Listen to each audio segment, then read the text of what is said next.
yeah, we've jumped on today to speak about, the sacredness of intimacy and sex. I love that title.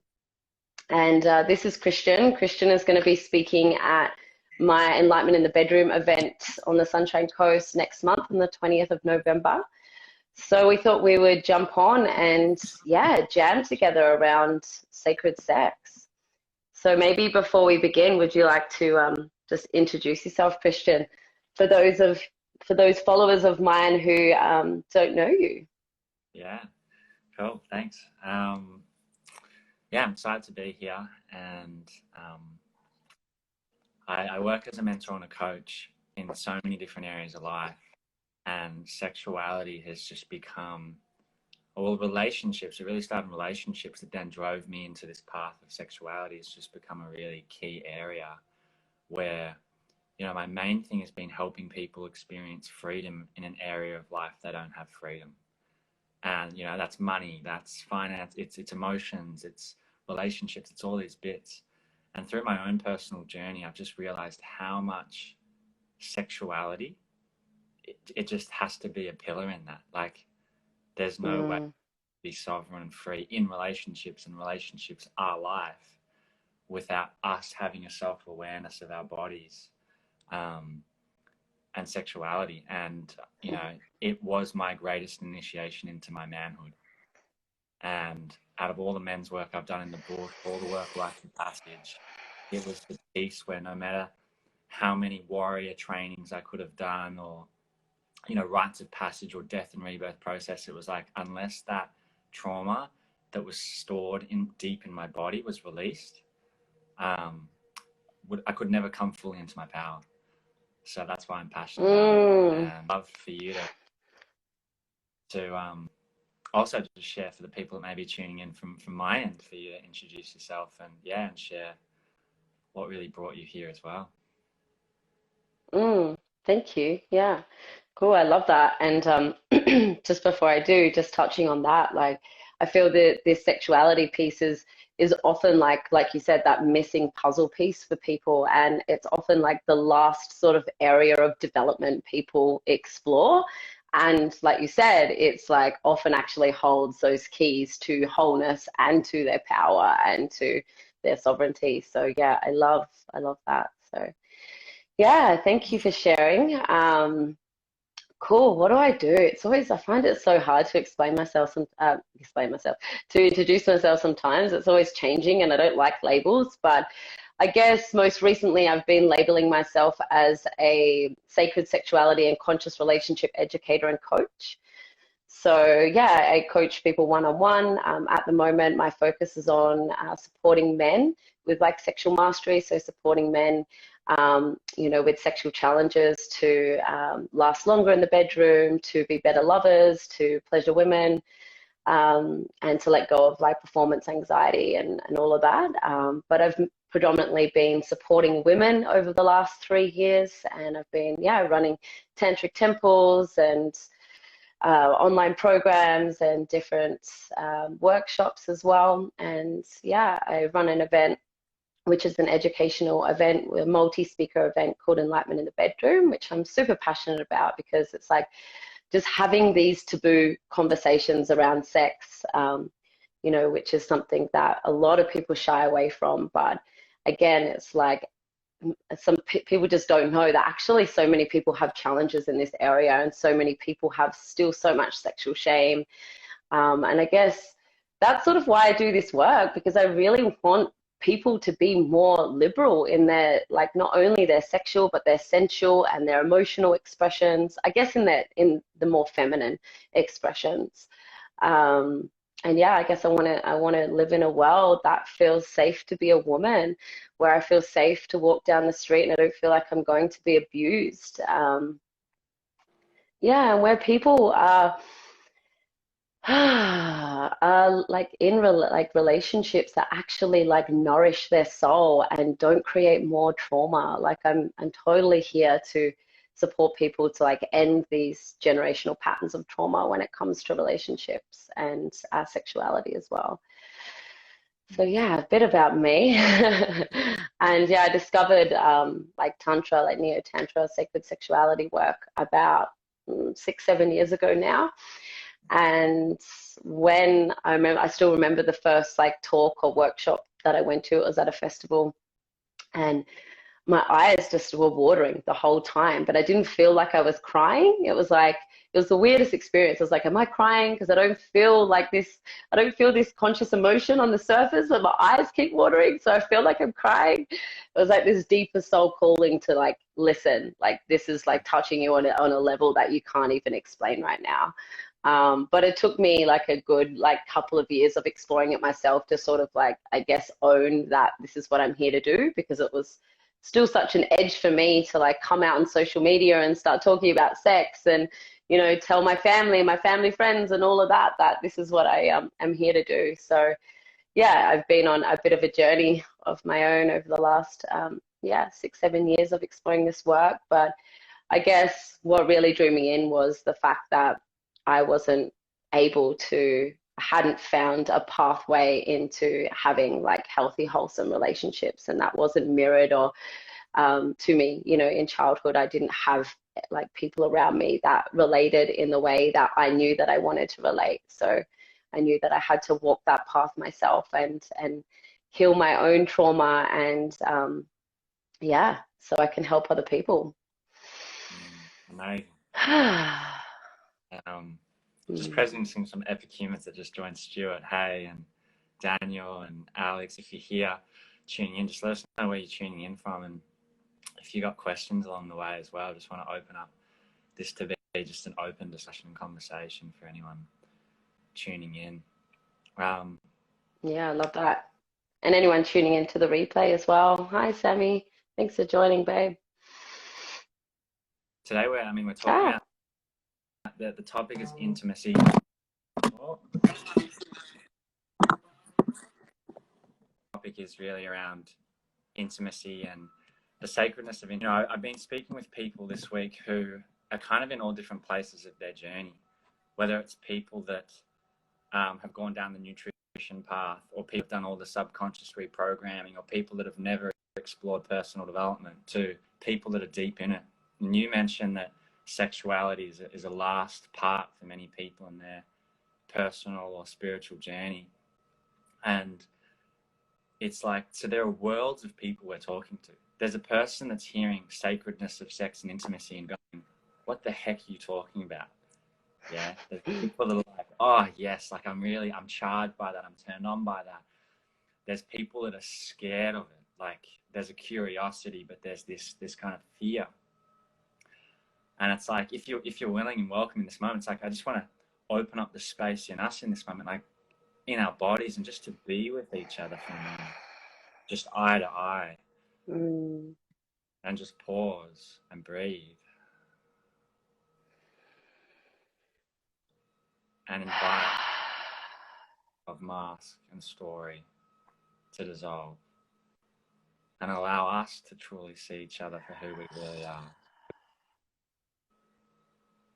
You know, because we only met a few months ago, and already there'll be some story or perception of each other, but to just let that go and like lean into being seen.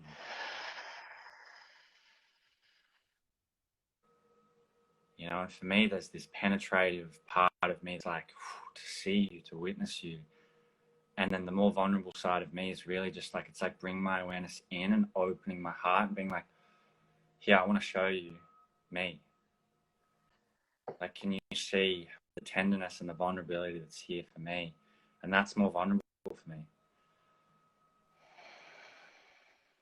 It's funny, I automatically just dropped down into my sex center, into my womb, and just like opened that and allowed that to move through my body. And yeah, it's vulnerable. It's vulnerable to be seen. Yeah. Like when you share that, you know, that's what this is, intimacy, connection. It's about the mirror reflection of each other. You know, I remember a woman, I was sitting having coffee with her for the first time, and we had a safe space like this where it was like, I was just showing this desire energetically, like this desire to want her. and doesn't mean I'm going to act on that. But I asked her, it's like, what's that like to just feel that energy? And she goes, it just makes me want to open everywhere, and just, it feels natural. And she said that it just feels like her natural essence, her natural being. And it made me realize in that moment, like, do you know how much conditioning and how suppressed we are in the world? Like, it's not even about sex. It's about like just being in the world and feeling safe to be all of us. And when she said that, I was like, wow, like sexuality, this work is about returning to our nature. And it doesn't necessarily mean sex. It means being so connected 100%. with each other. You know, where we're in our nature. And like, we're just on live, like flowing here, like, you know, and it's like to just, it's so possible with anyone and everyone. Like, one of my favorite things is to just be at this level of connection with a man, is to just let go of all the taboo and just open our hearts energetically and like be seen. You know, and there was a man who, I was at Cafe New Earth, you know, New Earth, and I caught up with this man for the first time. We've always seen each other, we caught up because we just felt the strong connection. And he goes, hey, can we just do some emotional clearing? So at this cafe and we're releasing, he's like, yeah, I can feel you feeling pissed off and anger. It's cool, let's just release that. I'm feeling sadness, cool, let's release that. What frequency are we at? He was muscle testing and he goes, cool, we're at 350. Can we go to 500? I want to move from power to play today. And we're moving through and I'm yawning and we're both making sounds at the cafe. People are probably thinking like, what the heck are these two guys doing? And then we get there and we start giggling because we've released energetically the embodiment, the shamanic stuff. And then we're looking at each other and it's a different being. Like when I first met him, there was the stories of man and, oh, you know, this story and this and this. And then there's just us. And there was a moment we had where I don't even know how we did it in our consciousness, but it's like I opened myself for him to step in and experience life through me. And I did the same with him. And he goes, wow, your life, it's so spacious. And wow, you're really proud of this. And I'm like he was seeing me. First time we connected, he's seeing me so deeply. And the same for me to him, that I left that and I was like, wow, I've never had that before. But I'm imagining one day when I'm living in community with families, develop a skill where we can just do that naturally. We don't have to really sit down and be intentional. And it's like, we can feel each other and see each other through each other's bodies and lenses with permission, with safety. Like all this training is being conditioned out of us, the sensitivity, the nervous system, that when people talk about connection, it's like there's another whole realm to what's possible around intimacy and connection with other humans. And that's sacred. When two people are willing. Yeah. Thank you for sharing that story. It's beautiful. Oh, well. Yeah, I feel that, you know, a lot of people view this like sexuality as this like, what's the word I'm looking for? Like this like arousal, and like they view it in these certain ways, which I guess are like more like dark or fierce, you know. And what for me the most powerful part of my own, you know, sexuality development journey has been to actually tap into the innocence of my sexuality, you know, and to allow that to come forward. And it's been so challenging because, you know, I feel that it's so repressed. You know, so many of us, even as children, we're just exploring our bodies, just, you know, exploring pleasure, we're exploring our bodies, we're exploring other people's bodies. And because there's this big hype on sexuality and there's so much shame, you know, if we get caught by a parent, you know, they don't have a lot of, our parents didn't have the tools and the skills and the awareness to be able to, you know, support that child with that. And instead they just shut them down and they shame them, you know. And then we come into this like teenagehood where we, you know, puberty, where we're actually starting to feel really sexual and wanting to explore that with other people. And a lot of the time, because there's like a lack of awareness around this and education, you know, we're fumbling through it. We don't know what to do. And a lot of the time, you know, it's not consensual. And this innocence just gets ripped away from us. And that was my experience, you know. And then I started to like abuse my sexuality in the sense of like using it to get attention from men, using it to get what I want. And so for me, yeah, my biggest journey is like coming back to that innate innocence around my, you know, sexual expression, around my sensuality. Yeah. You know, from my perspective in this man suit, this man body, it's like, you know, in my teenage years, sex was about proving I'm good enough. It was about proving to myself that I was comparing to my mates. It was that, like really the act of sex was that. And then there became this period of me, you know, developing, and it's like this good boy stuff that was drilled into me as a child. It was like, okay, I need to be a good boy. I need to be a nice guy.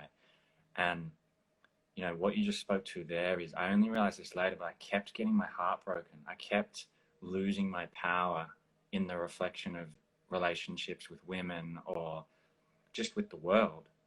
And I was in this victim thing of like, I have so much love and such an open heart, but my heart was here because my little boy wanted to be loved. So I was walking around energetic with like an open heart out here, and then people saw, women in particular saw it as safe. So I'm like becoming the friends, you know, friend zone, all this. Because under the surface was my true desires, was the animal part of me, the desire to be sexual, the desire. But it was like, I'm not saying I didn't have sex with people, but it was like I was just cut in half. I was like the safe, love and man who never owned his desires because he was scared of speaking to them. I was scared that I don't want to be the bad guy. Like I got to be this, like all the things that happen in the world around assaults, you know, rape, all these things. It was like, I'm so scared of that reality. I'm scared of the parts of me and my manhood. I'm scared of that. And so in this, when I did the sexuality work and unsuppressed the shame and the traumas and all the things in there was finding my power, because it was like energy that shot up. My sexual energy, which was so suppressed. Energetically, my body subconsciously had just locked it all in. So I may have been having sex, but it's not life force energy. My mind having sex to prove I'm good enough. It's not full presence. It's performance anxiety. It's, you know, just pleasing another person, but not feeling my own. Right? I might ejaculate, but there's no pleasure. There's no sacredness in it. So when that power was unsuppressed through my body, from the lower parts of my body up, it was just this, oh my God, my heart can come back in. I love myself. I felt sexy for the first time. Like I can genuinely say I felt sexy, not from looking at myself in the mirror, not from a physical image, but like my body was like the tingles, the sensations, the energy had unlocked from somewhere. I'm like, what is that? Like, where did that energy come from? It's not food. It's not, you know, and I feel sexy. And the journey for me around that, you know, I had all this stuff about women because I realized early in that journey, I'd been allowing myself to get emotionally manipulated by women. Or I had this victim thing of on a dance floor where women are really in their sexual energy. It was like parts of me, I couldn't be with it. I was like, oh, like, stop trying to lure me in, stop, because I wasn't in my power sexually. And then like, I'd always have my heart penetrated. So I had no power.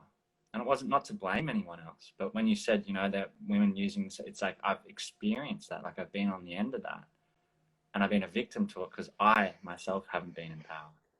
So when I've integrated my heart and my sex and my mind, my third eye, whatever you want to call it, it's like, cool, I have some awareness now that I'm not going to get taken away, and I can just more clearly discern, you know, what's happening. Yeah, I love that you spoke to that. It's like exactly, you know, why we have this distortion around our sexual expression is because we're so fucking afraid of its power, you know, and it is powerful, and the more power we have, the more responsibility we have to use that power, you know, in a way that's going to benefit others rather than just for our own personal needs or gains. But what actually happens then is that we just bypass it. You know, we're too afraid to go down into our body to feel and to come into those, that you know, the darker expressions of our sexuality. And by dark, I don't mean evil. I mean the mystery, you know, the repressed parts, the animal, really, the primal parts. And because men are so afraid of that, because, you know, we've all seen the devastation that can cause when it's not fully integrated, they just abandon that part of them, and actually it pushes that into shadow, you know. And when things are in shadow, when things are repressed, that's actually when they start to play out in these really distorted ways. And a woman can feel that, you know. Some women may feel safe, like for me, that's been my journey as well. I haven't felt safe with a man that's integrated in his dark masculine. I've felt safer with men who are more in their heart and more in their lighter expressions of their masculinity. And but the truth is, we don't ever really fully feel safe. It's an illusion, right? We can't actually fully feel safe if a man's not actually being clear with what they want, you know, with being clear with their desire and willing to actually just like come into that taking quadrant. You know, I was taught a workshop on the weekend around the wheel of consent, and separating this giving and receiving and the taking and allowing. And we're also afraid of just taking or claiming our true desires, you know, and it's because we can't trust people to actually be like in their integrity when it comes to saying yes and having boundaries. And I get it. I get, like, as a woman who has, like, in the past used that sexuality to get what I want and therefore haven't had boundaries, I'd be like, yeah, whatever, like, I'll just have sex with anyone, or I won't have boundaries because, you know, I'm gaining something from this. But at the same time, you know, also, you know, creating a lot of trauma in my body, because my body's like, I don't want this. But I get that. I get that from a man's perspective and a woman's, you know, or anyone's perspective. I get why it's so challenging to come into these, like, I guess, darker expressions, you know, come into these repressed expressions and to really claim what we want, and to not be afraid to, you know, to really step into that and to take that in with consent, of course, with permission, with an agreement. But yeah, like you said, it's really what is the gateway to our power, is to actually come into integrity with our desires, and that includes our sexual desires. Yeah, and I want to, like, the innocence that you spoke of before, and then the darker and the powers, like, just to bring some like consciousness to the realms. It's like there are people that are just in long-term relationships that have no awareness or desire to even enter this world, but they don't know what they're kind of missing out on, or they don't even know it's suppressed. There's people that are like constantly single or struggling in relationships that are like kind of like, what's wrong with me, or why don't I meet the person, and constantly looking for some strategy. You know, there's all these people, and not, it's like a lack of awareness that sexuality is a big part of why all these realities are happening. Do you know, like, I've realized, like, you know, people go, it's okay, we know it's our mind. We know it's our mind. We've got to meditate. Okay, we know it's our body. We're going to start doing breath work. You know, it's like it's like I'm looking for what's the next mainstream thing to hit, you know, and sexuality will come in due course, I believe. But it's like even burnout culture, you know, we're constantly addressing burnout culture from the mind. Like, you look at all the strategies and the writings that people do, not realizing that 70% of the population are generators, human design. Therefore, sexual energy is a key energy that drives how they work. So if you want to work a 9-to-5 job and you're just eating food and then getting stressed and burnt out and wondering when, you know, addressing with nutrition, part of that well-being protocol is sexuality. You know, part Agree. Sachi. of driving everything, like your business, is that energy, right? To be unsuppressed and channeling and filtering through the body, which is part of well-being for the heart, the mind, all the bits. And so it's like bringing this relevance into the conversation of what people are really dealing with, you know, in their lives, like, as the problems. And when you talk about the innocence and the power, it's like, because I'm in a man's body, there's a lot of mirrors and reflections when you talk about, perpetrator and victim. A lot of the time in our societal constructs, the man is the perpetrator and the woman is the victim. And while that may seem the kind of physical reality of things, it's like neither, we're both. And so straight away I'm in the conditioning of, I'm a man, I'm scared to be a perpetrator. I do not want to do anything wrong. I do not want to make a mistake. And so with that guilt and shame and lack of tool to deal with that, I'm just going to suppress my true desires, which is the desire to be sexual and to be liberated and to be free, because that's too big. People are going to project onto me if I'm that. So for example, when I was in the not-for-profit world and the real service world, all the consciousness there is talking about, you need to serve the world. You need to help others who are disadvantaged. We've got so much privilege. You need to treat everyone equal. You need to keep all the words right about all the gender expressions, all the things, all the bits, all the da. It's like, holy crap, I can't step a foot off here or I'm wrong or I'm bad. And underneath all of that for myself was low self-worth, the need to help others to be valuable. And when you talk about power, it's like when I really undid all of that, the shame, the guilt, having to do something or prove myself, win awards to be whatever, valuable or worthy, and brought that power back into myself where my sexual energy is moving. And it's like, I don't need to do anyone. I really don't need to help anyone. Like I can choose to. But I'm just here to be my perfect, manifestation of being a human that is imperfectly perfect, that is nature, that's connected to nature. And when I went through that journey after the power, I come to innocence.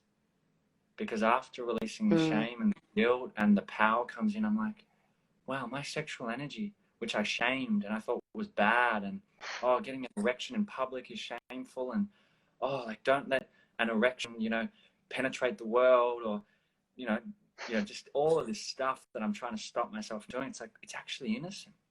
It's an energy in my body that gets turned on and attracted in the presence of a woman who is attractive or does that, and then I can learn the tools to breathe that up and through and back, and as you kind of say, not get into the shadow of it, which means necessarily acting on things, but also be truthful in my desire.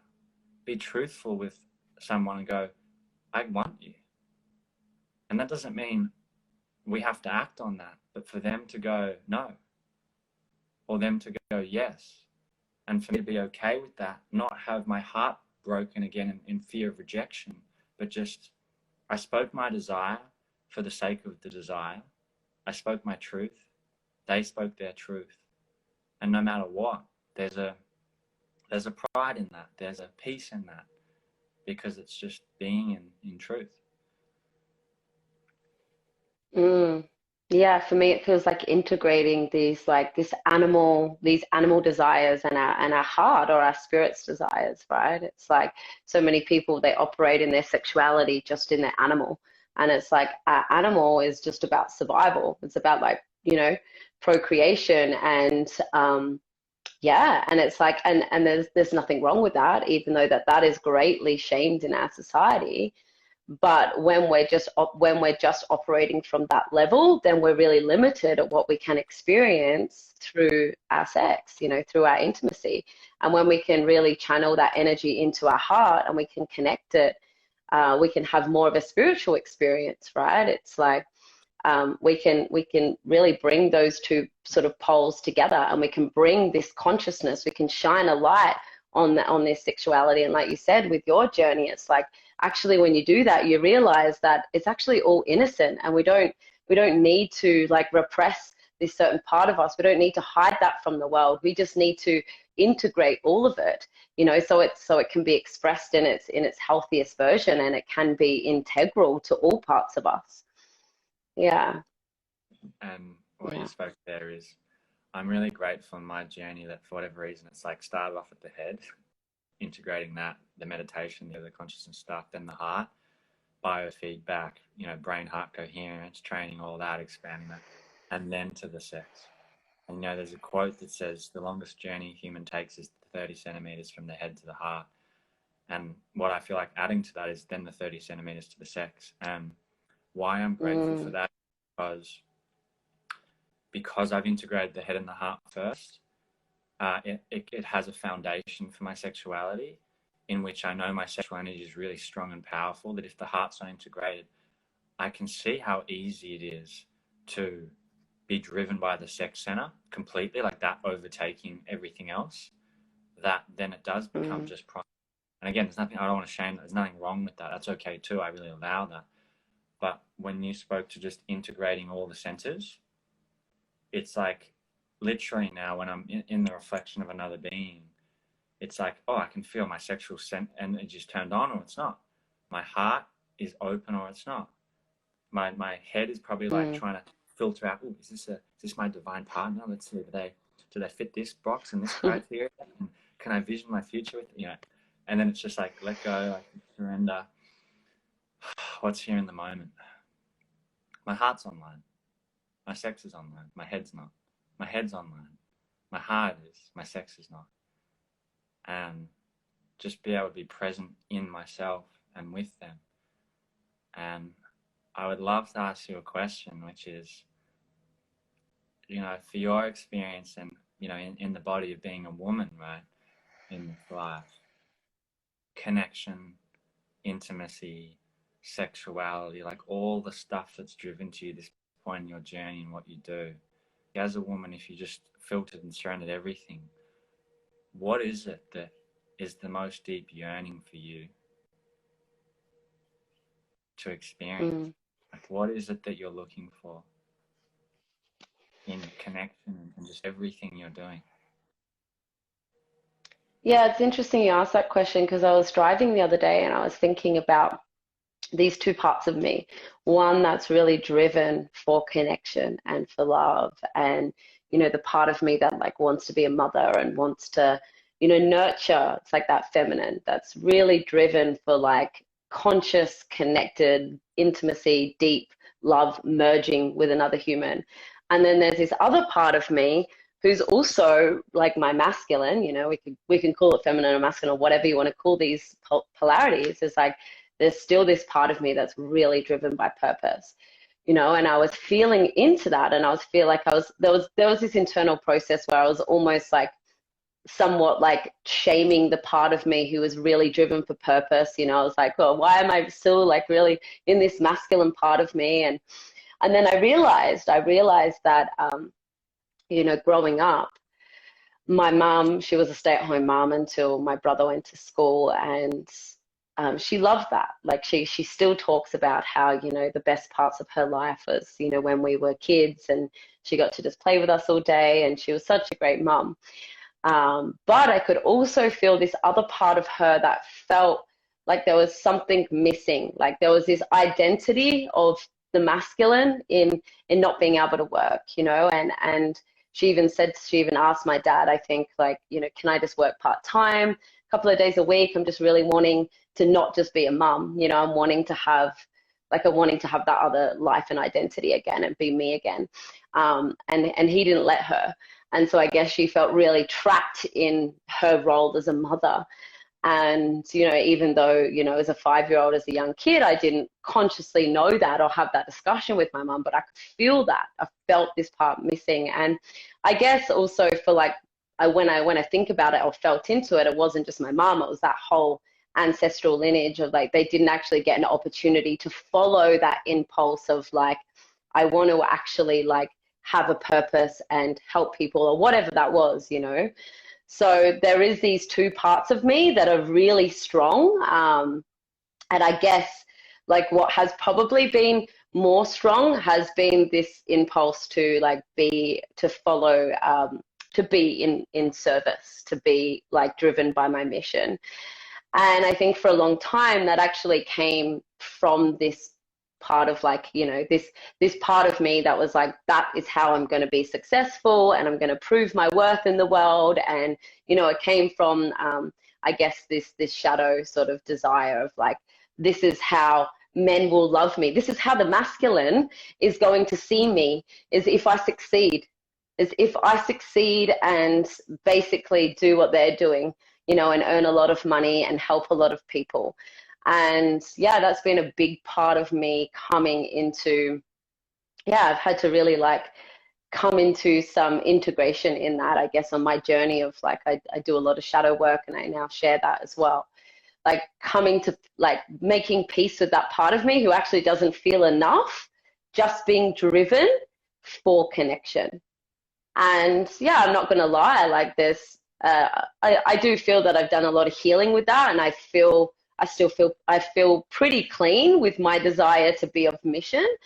But this year has really tested that. I got really sick this year, and I've had to just surrender. I've had to let go of needing to push and needing to show up and be of service and help people all the time, and realize that actually none of that matters if I'm not helping myself, if I'm not of service to me first.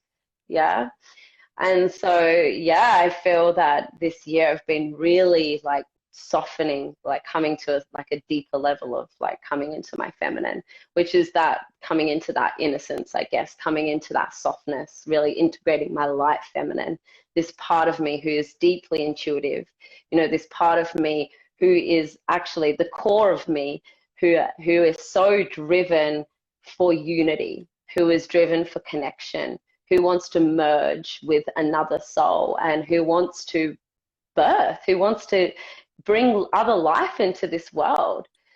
So yeah, that's me. I feel that there's still both of that. There's still a part of me who's really driven by my mission and my purpose, but the deeper part of me is really just wants to merge. Yeah.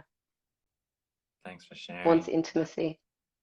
Thanks for asking. It's like, you've heard of the heroine's journey before?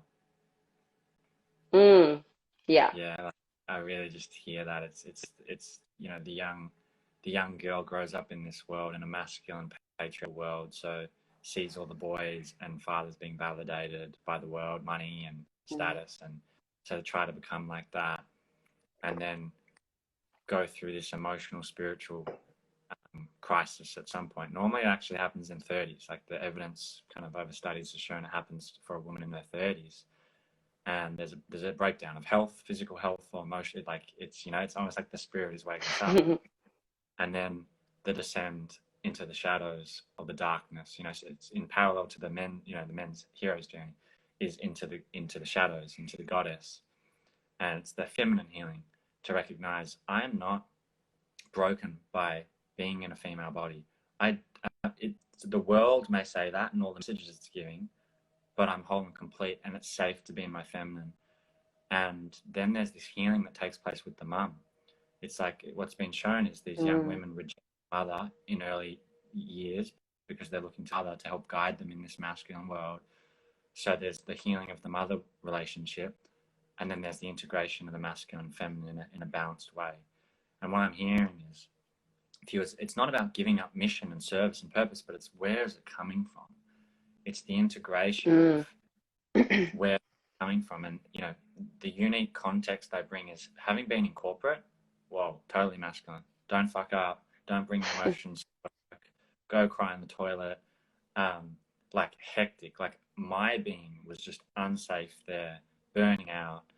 And then whatever body you're in, you know, male, woman, in between, it's like that is the reality that's programmed. And then when I went to not-for-profit, people are looking for purpose and meaning. They're the people that are done with just making a buck. Yeah, but it becomes what you've done there. The shadow is typically not integrated. So it's people giving themselves, serving, but it's coming from not the integrated worth. And so many, I see it, women trying to act, the feminist movement is this masculine movement of getting power back. And that's like needed as a part of an integration. But when I'm seeing, it doesn't matter, man or woman in the not-for-profit burnt out, not serving themselves, I'm like, that's not helping the world at all. I don't care if you've helped 1,000 people in Africa. You're sick, and what you're representing to your family and your kids, the embodiment they're taking is to give yourself away and be sick. Because as children, they don't learn from what their parents say, they learn from what they do.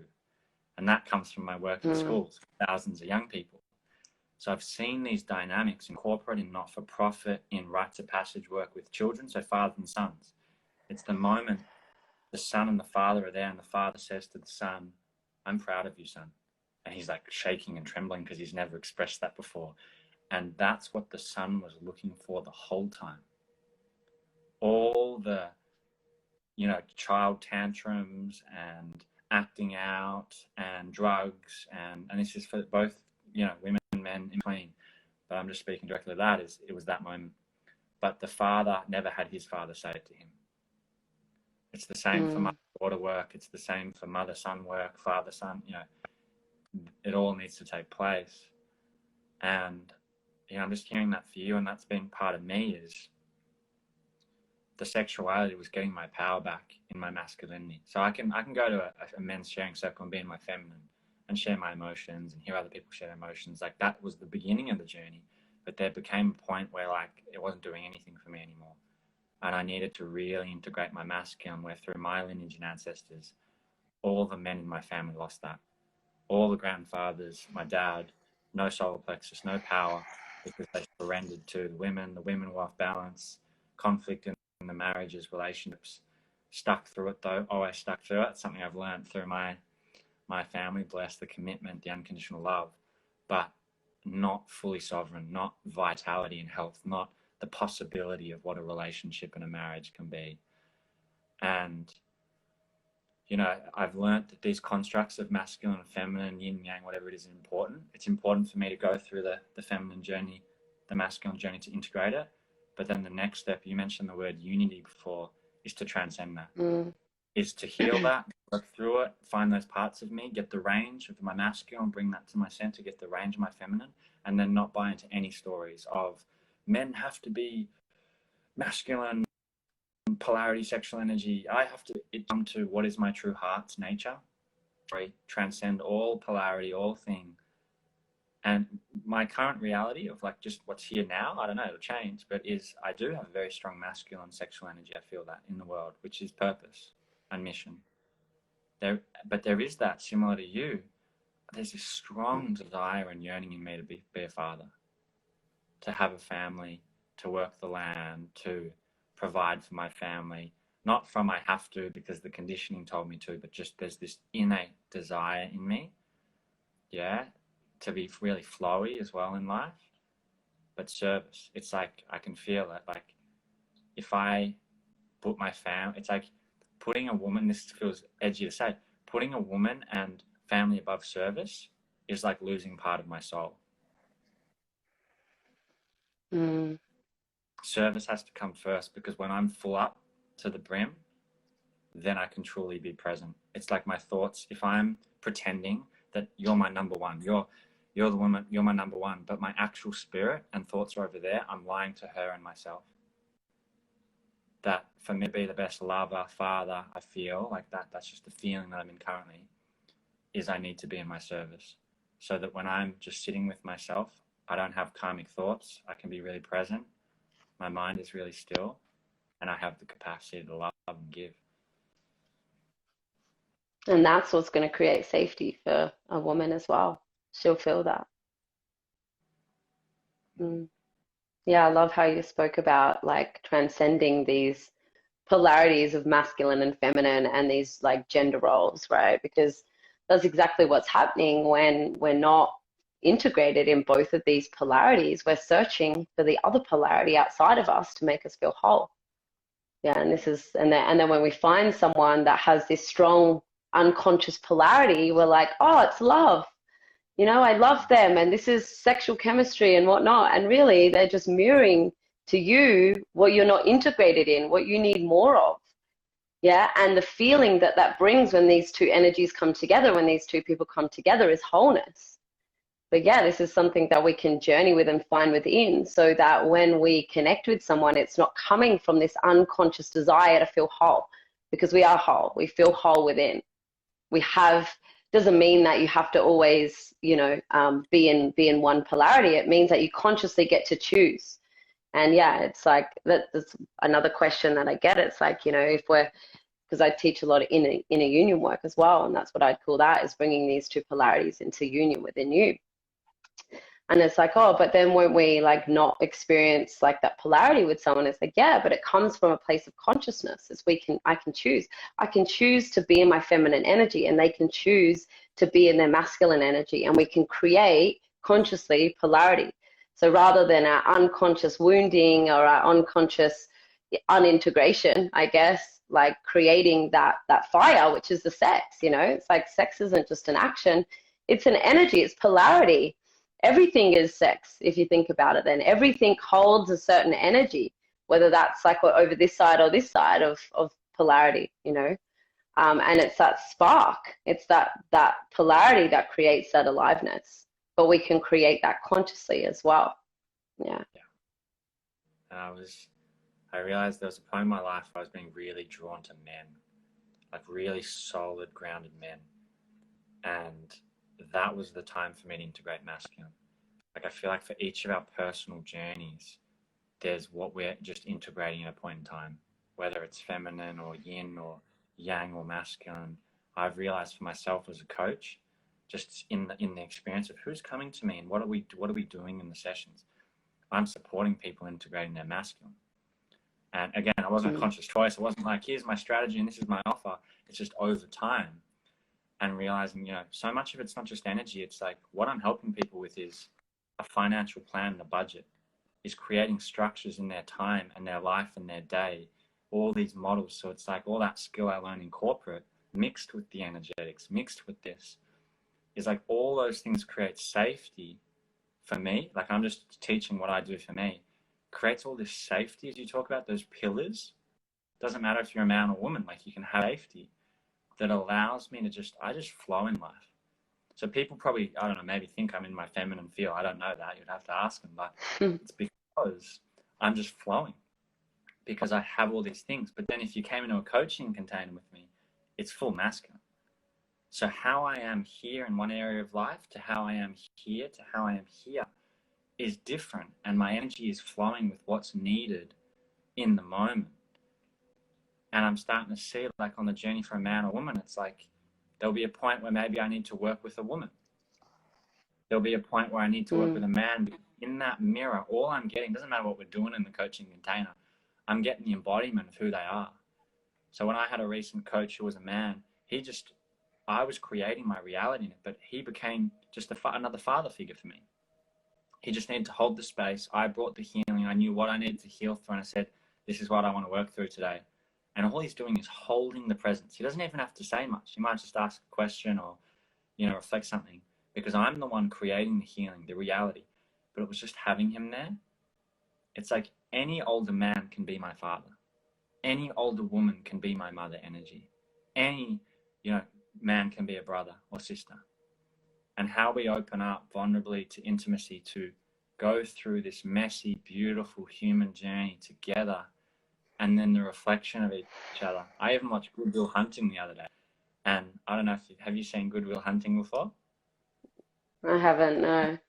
So Matt Damon goes to see Robin Williams, who's his shrink. And imagine Matt Damon is like the guy who's just going to take the piss. In the coaching, he's just like pretending to go into hypnosis, but then he's just taking the piss and then he starts laughing. So it's like, imagine the world's worst client, like just wants to screw with you. And all Robin Williams does is show up, just meet him with love where he's at. And Robin Williams channeled through this healing session to me where, because I've done so much work, some parts of me are so smart. So that when I was in this coaching session, part of me was like, I know what you're going to do. You're going to sit with that emotion, and then you're going to feel it, and then you're going to let it go, and then you're going to da-da-da. And it was like that part of me, I just channeled in Robin Williams, and I was like, yeah, I know I'm going to do that. And I still love you anyway. So it was like Robin Williams was some father through the coach who was my father, through my inner father. Their reflection was helping me develop my inner father, to father my inner child, the parts of me. And it honestly feels like an initiation of how to become a father. You know, it's like that developed capacity to understand what a child needs, what an inner child's feeling. Beautiful. Thank you for sharing. I feel like the other side of that as well, like the work that I'm doing, say, it's like as a woman, I haven't been able to come into my healthy feminine, my integrated feminine, and feel safe in that until I healed my relationship with the masculine. Yeah, and not just like, men. I'm talking about my internal masculine, right? Because he's holding the container for my feminine to feel safe. Just like you said, it's like we actually can't flow in our feminine and be in that juicy, creative, yummy life force energy and flow and live in that if we don't have those masculine structures. Because we're not going to feel safe. There's going to be nothing holding us. We'll just crumble and you know, it'll be like leaky, super flaky feminine vibes. And you know, same with men. It's like men can't actually step into their healthy, integrated masculine and hold that container and create the safety for their partner if they haven't healed their relationship with their feminine. And she can feel that, you know, and that will be projected onto her. So if he's not willing to sit and hold space for himself and his own emotional expression, then he's not going to be able to sit and hold her in her emotional expression. So yeah, it feels like, sorry, you go. For you, what does a man feel, look, sound like who has integrated their feminine? Like, what is it like to be in the presence of a man who's done that? Yeah. What do you notice? That's a great question. I'm just gonna like feel into that. It feels safe. It feels like they can actually see you, you know, and it's like they're not trying to fix you, they're not trying to control you, they're not yeah, it's like they can actually they can feel you. They can meet you on that deep emotional feeling level where as a woman you want to be met. And their heart feels open and they feel integrated in their sexuality because this is another feminine expression, the sexuality, the sensuality, you know, and if a man's denying that part of him, then it doesn't feel safe. He doesn't feel safe because he feels, you can feel that leaky sexual energy, I guess. So yeah, I guess he feels safe. He feels like he feels more whole. He feels it's not just about feeling. I wouldn't ever just feel like, because I guess a man that's more in their feminine isn't necessarily in a healthy integrated version of their feminine or their masculine. So someone that's actually integrated their feminine is actually able to hold a masculine pole for you. And yeah, it feels like they can feel you and hear you in your emotions and not take that personally and not project it back at you and not need to fix you to escape their own feeling, you know, because that's what's happening a lot. It's like people they can't actually just like witness you in your emotion and feel you because it's bringing up their own emotion and they don't want to feel that. So they're avoiding feeling that by trying to fix you and trying to make you feel better because they feel so uncomfortable in the energy of grief or the energy of anger or whatever's being expressed. So yeah, they can actually hold a space for that because they're willing and not from a place of like, I'm just going to push that down and disconnect that and just be with you. They're feeling that in their body and holding you. Yeah, thanks for sharing that. And it really presents me to the cosmic joke of this life, which is, you know, I've been in containers with just all men. I've been in containers with all women. I've been in mixed. And when I've seen really strong integrated men come together in a container, the container is just truth and integrity. It is just piercing truth, talking, like calling each other out. In the mixed container, it's a bit of everything. In the female container, I've been in, whoa, was I initiated and triggered because it was so different to what I was used to. It was like when problems or blocks or things came up, the approach of the women in the space was like, we just love each other through it, and we just accept each other, and we just, no pressure, don't put any pressure on, just allow, you know, like over time we just trust it over time. And whoa, the parts of me were like, are you kidding? Like my inner voice was like, where's the goals here? And like where's the objective? And like, I need to have some clarity of like when the timing is going to happen on this. I can't just be in this. And because I was the only man, I felt unsafe. And I communicated some stuff, but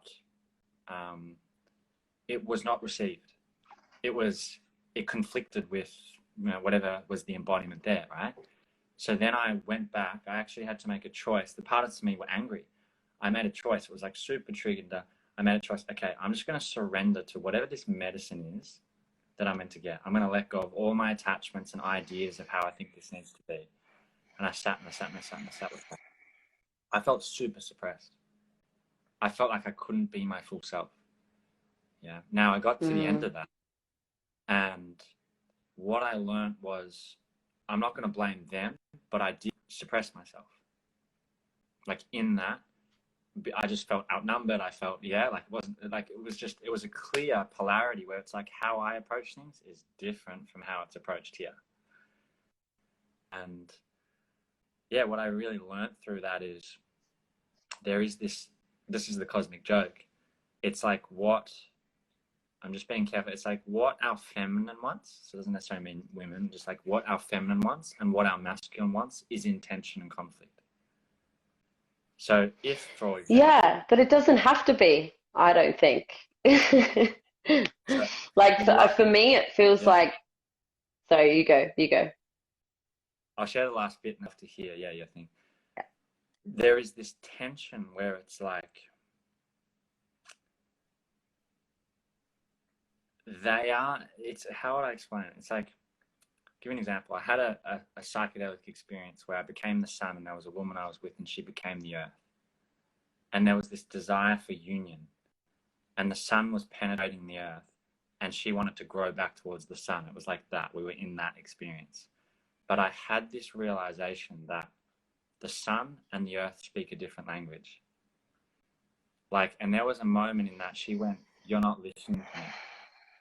And I was like, huh?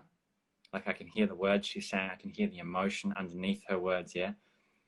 But then there was this split second where my consciousness opened, and it was like I saw into a clock of how, I'm just going to call it not woman, but feminine creation works, like how nature, Mother Earth, the universe works.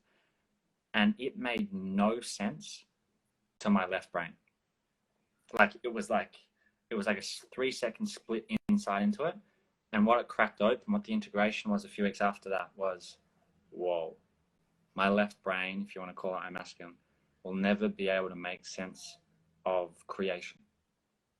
No matter how many scientific studies I read or we do about the meaning of life and how it works, it's a great attempt. Like it's fun to be in the attempt of it, but not possible. And that was a moment where I really got like, when I surrendered in that container with just the women, it was like, what's the medicine here for my feminine? What can I come into deeper levels of acceptance and love and trust without, because there's a part of me that's judging that and wanting to fix that and wanting to do that. But I've seen it like in men's circles and what we talk about in the safety, it's like there is a distinct difference. Like there is a real distinct difference. And it's about, like the cosmic joke is when I come to accept that, acknowledge that, laugh at that, know that I've got both inside of me, and just be able to play in the world. When it's all women sharing, the part of me that wants to fix, not necessarily do that, but see that part of me, laugh at that, and then laugh at all the problems that are happening over here in the chaos. And then, it's that dance of like, of life really. But I hear, what you want to say around that piece.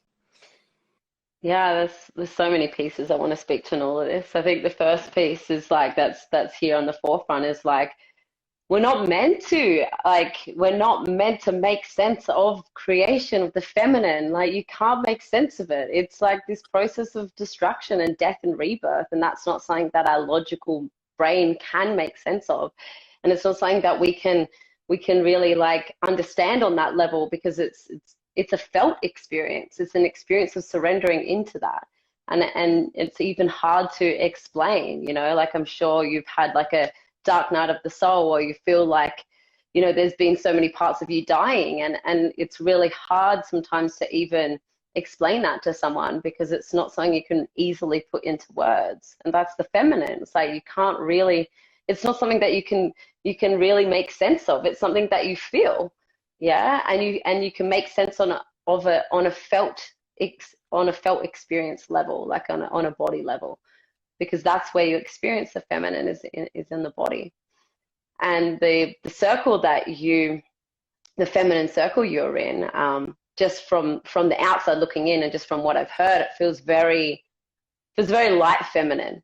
Yeah, the feminine isn't all just about like, you know, like love and peace. It's like there's a dark feminine too. And the dark feminine, I guess, is maybe more of a masculine version, or it's like that Kali, it's that destruction. And she's like wants to pull down these veils of illusion and expose the truth. And she's all about truth, you know. And I have a lot of people saying to me, oh, you know, like you have a very strong transmission of the dark feminine. And I'm like, yeah, I guess I do. And that comes like pretty natural for me. And that's because I'm all about truth too. And I also get triggered by those women who are like, let me just feel into it and think about my delivery and think, just give it to me how it is. Just be real. Just drop into your body, feel into it, and see how it wants to be expressed. You don't need to sugarcoat it. I'm all about just truth as well. And perhaps maybe that's that masculine side of me, or perhaps it's more of this dark feminine that is here for this like passion and this truth and this like unveiling, you know, and this rebirth. And you can't, you need to destroy, and you need to illuminate the truth to be able to birth from that place. Yeah, and I guess there is these parts of us that are often in conflict, which are often our masculine and our feminine, these different polarities within us, because they are driven for different things. Like we've been speaking about, the masculine is more driven for mission and purpose, and the feminine in us is driven for connection and love. But what about if there's like, we've just been conditioned to believe that these things we can't have together, these things are separate, and there has to be this conflict.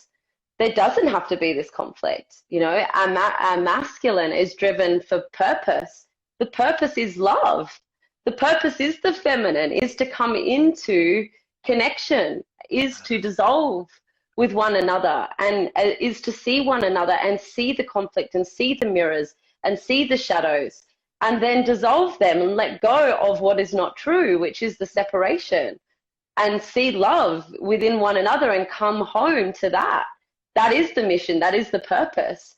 And however we go about sharing that in the world is that masculine purpose. But the way that I see it is there isn't actually any separation.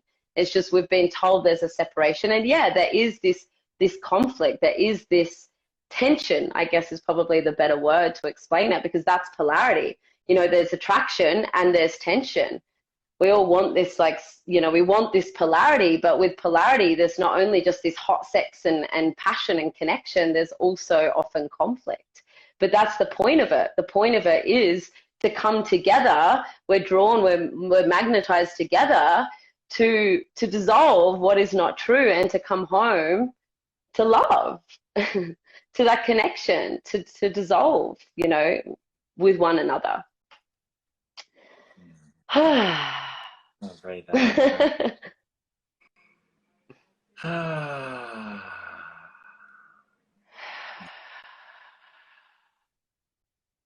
Thanks for just piercing a part of the separation that was in my consciousness.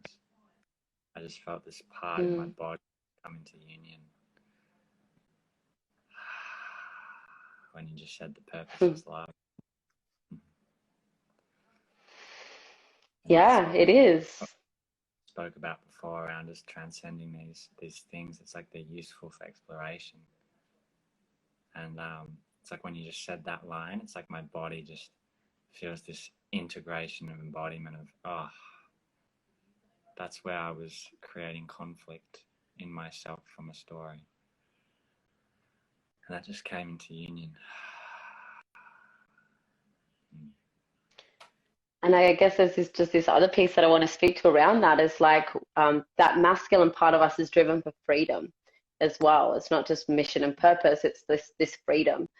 And because we actually haven't, most people have not experienced like true unconditional love, they've only experienced this old paradigm conditional love where it's limited. And so of course it's in conflict because we're like, we can't be free and be in love and be in relationship with someone because that person is going to put conditions on the way that we express ourselves in order for them to love us more easily. But that's actually not what love is about. Love is about, yes, having boundaries. Sure, have boundaries, have agreements, have all of that. Like you need that container. But it's about being triggered by the other person. It's about seeing, like it's about the mirror. It's about seeing the parts of us that are still separate. And it's about dissolving that. And it's like, rather than going, I need to control you and you need to be different so I don't feel that and I don't see that mirror anymore. It's like, how can I continue to love that person knowing that my love and me moving towards them, even when they're like rearing their ugliest expressions, is actually the ultimate medicine to dissolving all of this illusion that we are separate and that we actually just get to come into more connection and more intimacy and more love.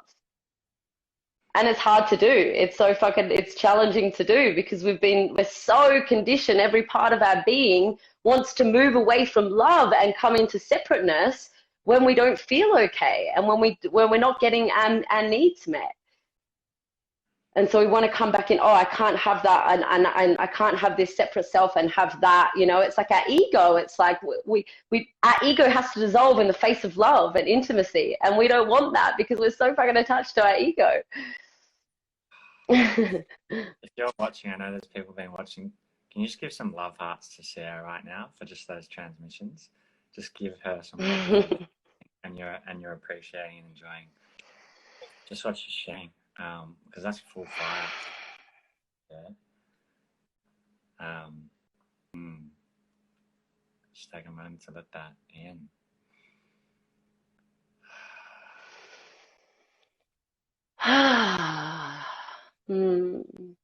Yeah, this has been my journey and my, like, you know, these realizations have come from an experience.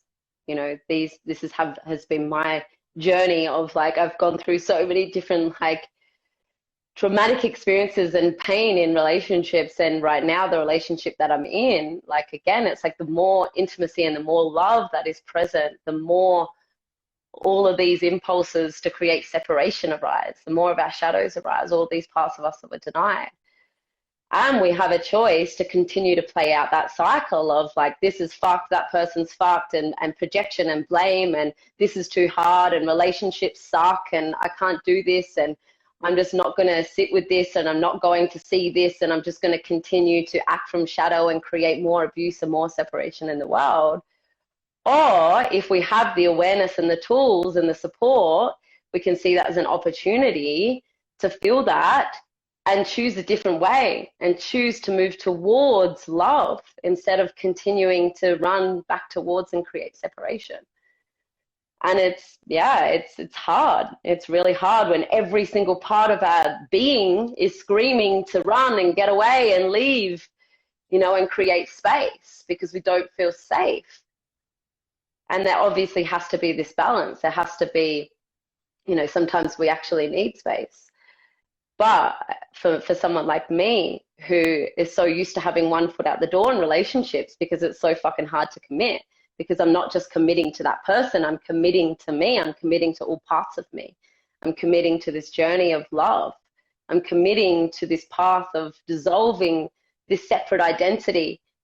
And not in, like, in all instances, like, I'm not just going to merge with that person and have this codependent relationship. I'm dissolving the parts of me that want to stay in separation because I don't think that I can have freedom and purpose and mission and have love and safety and security and connection.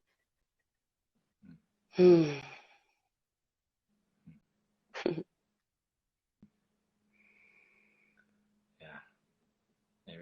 it's so beautiful. that in relationship, it gets to be the container to dissolve our ego. Like love and intimacy is dissolving our ego. And that's the sacredness of it. Yeah. Punchline.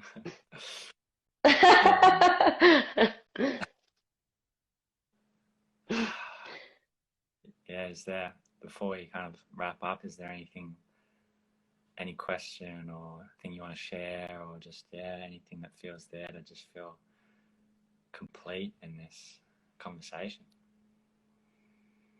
I feel like there's a question brewing around. I'd love if you could just speak to, like, obviously, you know, this conversation has gone in many different directions, and we've come back to this, like, you know, love and intimacy is really like the gateway to dissolving ego and separate self and coming back to unity and connection. Is there any other parts of sex and intimacy that create this sacredness in your world that you would like to speak to?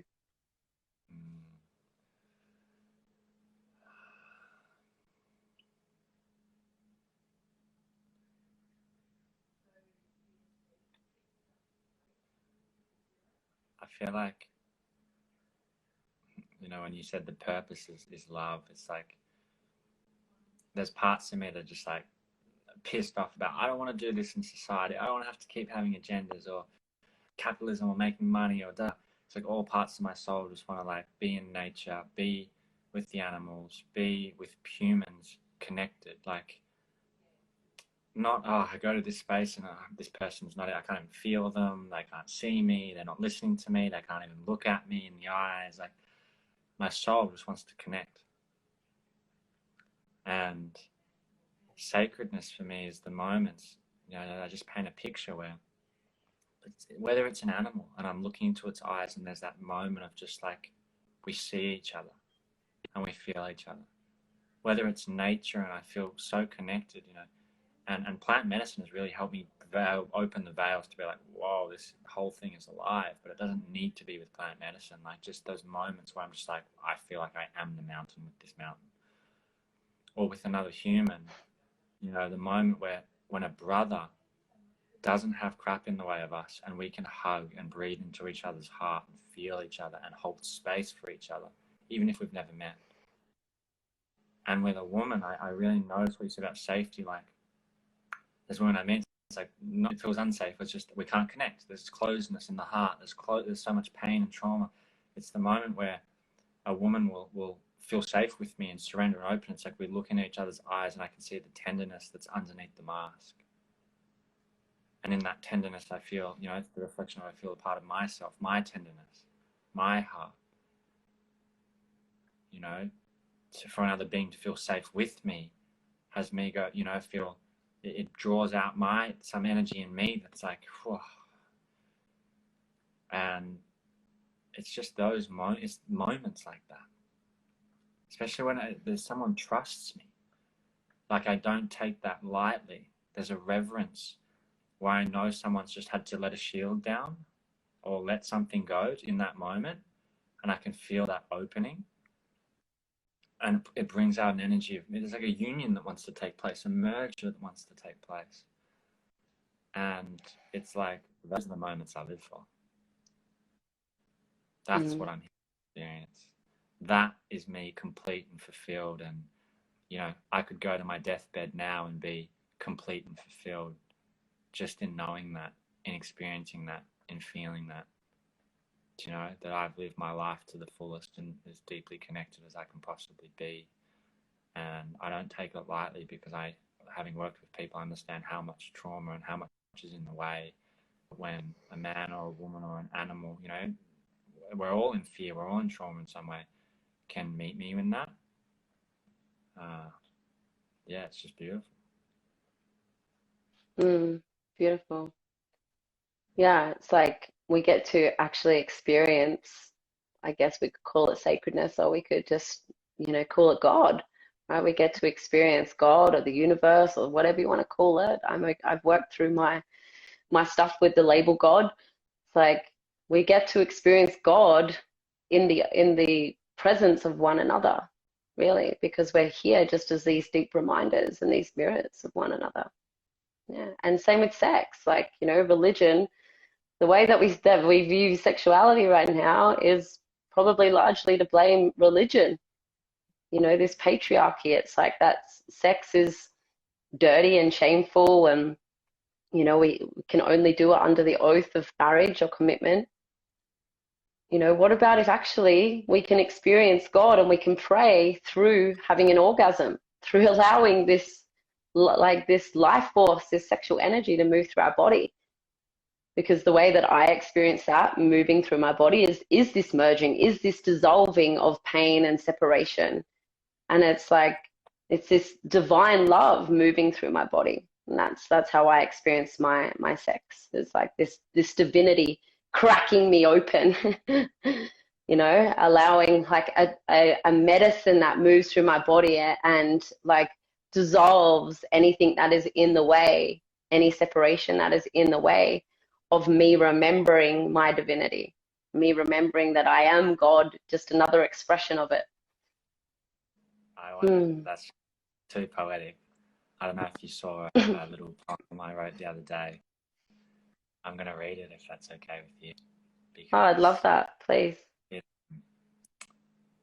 just speaks to what it speaks to what you just shared about the idea of meeting God in it. And I really feel it is not so much about the other person. It is, but it's not. It's, you know, you would have heard this before. It's, we can only go as deep with someone or take them there as deep as we've been.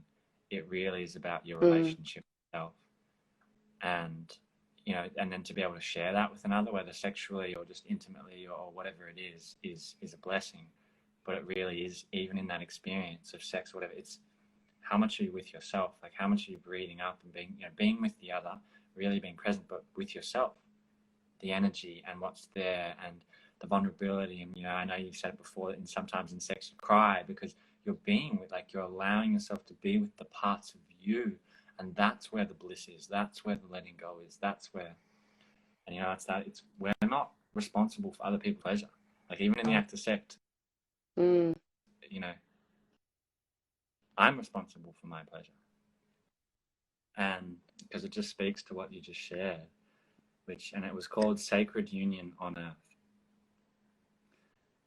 Let yourself fully feel the love beyond your thought, the innocence within your sex, the being beneath your breath. Let yourself fully feel her, the ocean within her eyes, the sensuality on the hairs of her skin, the longing on the lips of her breath. Keep your gaze as you caress her skin. Feel where the you meets her, and slowly drink her radiance in. Let your mind go, be there with her. Hold her, honor her, and let her be taken by the witnessing of your presence. Bring her in closer. Let the walls come down together. Allow yourself to fully feel your desire and penetrate her with your lust. Witness the opening of her mind, of her body, and of her spirit, like a lotus flower blooming. Lean in vulnerably with each kiss, and each stroke, bare your soul naked to her. Make her your everything, in which time and thought disappears, separation dissolves, and your bodies and hearts become one. Do not lose yourself in the urge of passion. Go slow, have no goal, dance with her. And when you falter, come back to the breath. Let the pressure sound, the passion moan. With each breath in, receive cooling of her yin. With each breath out, give her the warmth of your yang. And when you are ready to see beyond the veil of illusion, let the snake serpent up your spine to the top of the crowd and glimpse at God.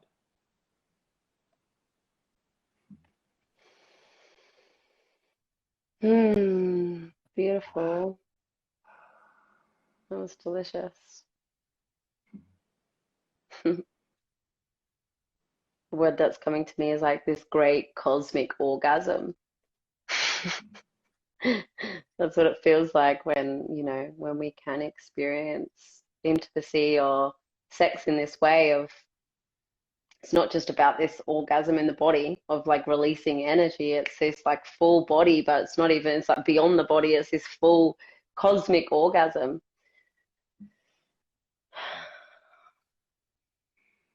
Thank you for sharing that. It was beautiful. Let's end with that. Cosmic orgasm. That feels like a good ending. Oh, it really does. Yeah, I really enjoyed this conversation. Thank you. Thank you. Yeah. I don't know if you have the capacity, someone's done it before, but if you save this live, I'm happy to share it and post it on my Great. socials. Yeah, I will. Thank you for, just holding space, initiating this, being you, sharing the wisdom, missions, and I just feel the word that comes to mind is I can't say this word, I always try. I'll say reciprocity. I think I said it. Reciprocity, yeah. Reciprocity, yeah. Thanks for the reciprocity of this conversation. It's just been a beautiful day. Yeah, it really has. And I'm looking forward to having you as a guest speaker at my event next month. It's going to be awesome to dance again.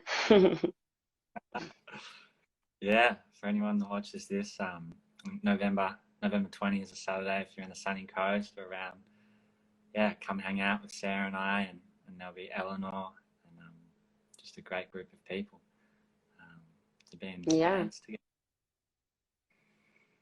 Yeah, you can jump onto my bio and find tickets there. It's Enlightenment in the Bedroom. Thank you, love. You have a good day. You too. Enjoy the rest of your day, everyone.